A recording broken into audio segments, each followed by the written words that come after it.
ஒரு சின்ன கதை தாங்க. இது வந்து மேலே தள்ளிடாதீங்க. ஒரு நிமிஷம். இது ஒன்றுமில்ல. ஒரு 2 பேர் ஃப்ரெண்டு, ரொம்ப ஃப்ரெண்டுங்க.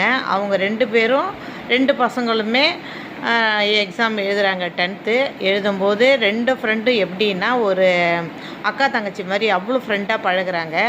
அப்படி இருக்கும்போது 2 ஃப்ரெண்டோடைய பிள்ளைங்களும் 10th எக்ஸாம் எழுதுகிறாங்கங்க. எழுதும்போது பார்த்தா அவங்க ஒரு ஃப்ரெண்டோடைய பையன் ஒரு திட்டமான மார்க் எடுத்துட்டான்.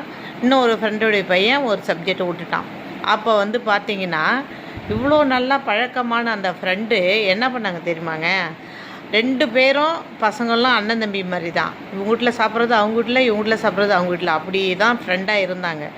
அவங்க ஊருக்கு போயிருந்த நேரம் பார்த்து அந்த பையனுடைய நம்பரை பேப்பரில் பார்த்து அதை வந்து ஜெராக்ஸ் போட்டு அவங்க வர்றதுக்குள்ளே நீங்கள் நம்ப மாட்டீங்க, இங்கே பாருங்கள் அந்த பையன் ஃபெயில் ஒரு சப்ஜெக்ட்டுன்னு அதை ஜெராக்ஸ் எடுத்து எல்லாருக்கிட்டையும் காட்டி அவங்கள அசிங்கப்படுத்துகிற பேரில் காமிச்சிட்டாங்கங்க. அவங்க ஊரில் இருக்கிறவங்களுக்கு அந்த தெருவில் இருக்கவங்க ஃபோன் அடிக்கிறாங்க. என்னென்னு அடிக்கிறாங்க தெரியுமாங்க? உங்கள் பையன் ஒரு சப்ஜெக்ட்டு ஃபெயிலாம், இது வந்து மானங்கெட்டு போய் இந்த பொம்பளை வந்து ஃப்ரெண்டாக வச்சுருந்த எல்லாத்தையும் வந்து அந்த ஜெராக்ஸ் எடுத்து வந்து காமிக்குது, வந்து சண்டை போடு அப்படின்னு அந்த தெருவில் இருக்கவங்க ஃபோன் அடிக்கிறாங்கங்க. அப்போ அந்த ஃப்ரெண்டு வந்து அவங்க வீட்டுக்கார்ட்ட சொல்கிறாங்க இதுமாரின்னு. அப்போ அவங்க வீட்டுக்கார் வந்து என்ன சொன்னால் தெரியுமாங்க அவங்க ஒய்ஃபுக்கு? நீ வந்து ஃப்ரெண்டாக பழகின ஒரு நேரம் இல்லைன்னா ஒரு நேரம் உண்மையாக இருந்திருப்ப. எந்த விதை போடுறோமோ அதுதான் முளைக்கும். நீ வந்து உன் பையனுக்கு அட்வைஸ் பண்ணு அப்படின்னா அவங்க ஃப்ரெண்டோடைய வீட்டுக்காரர் சொல்லியிருக்காருங்க. அவங்க அதே மாதிரி அவங்க அந்த ஊர்லேருந்து வந்த பிறகு ஃப்ரெண்டை போயிங்க ஏன் இப்படி பண்ண அப்படின்னு ஒரு வார்த்தை கூட கேட்கவே இல்லைங்க. அவங்க உடனே என்ன பண்ணாங்க தெரியுமாங்க?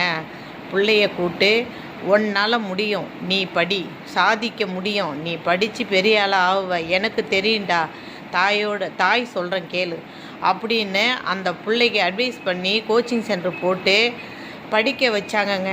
இன்றைக்கி அவங்க ஃப்ரெண்டுடைய பையன் இன்ஜினியர் முடிச்சுட்டு 1 லட்ச ரூபா சம்பாதிக்கிறாங்க. சேலஞ்சாக சொல்கிறேங்க, நான் நேரில் கண்ணுக்கு எதிர பார்த்தேன். ஆனால் அவங்க ஃப்ரெண்டுடைய பையன் டிகிரி படித்தாங்க, இன்றைக்கி வேலை இல்லாமல் ஒரு கம்பெனியில் சம்பாதிக்கிறான் தான். ஆனால் அந்தளவுக்கு சம்பாதிக்கலைங்க.